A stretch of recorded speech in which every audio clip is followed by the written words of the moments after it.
Hello chat PPT, ನಾನ್ ನೆನ್ನೆ miss ಆಗಿ ಪಕ್ಕದ ಮನೆ ಆಂಟಿ ಸೀರೆಗೆ ಪಟಾಕಿ ಹಚ್ಬಿಟ್ಟೆ. ಪರವಾಗಿಲ್ಲ, ತಪ್ಪು ಮಾಡೋದು ಸಹಜ, ತಿತ್ತಿ ಬಾರೋದು ಮನುಜ. ನೀನು ಒಪ್ಪಿಕೊಂಡಲ್ಲ, ಅದೇ ನಿನ್ನ ದೊಡ್ಡತನ. ಯೋಚಿಸು ಪ್ರಾಪ್ತ, ನೀ ಈ ಒಳ್ಳೆ ಕೆಲಸ ಮಾಡಿದ್ದರಿಂದ ಆಂಟಿಗೆ ಹೊಸ ಸೀರೆ ಸಿಕ್ಕಿರಬಹುದು.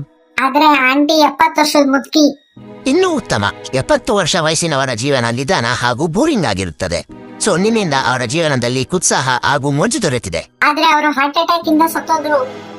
ಓ, ಆದರೆ ಅದಕ್ಕೆ ನೀನು ಏನು ಮಾಡುವುದಕ್ಕಾಗುತ್ತದೆ? ಹೋಗಬೇಕಾದ ಮನುಷ್ಯರು ಯಾವಾಗಾದರೂ ಹೋಗಬಹುದು.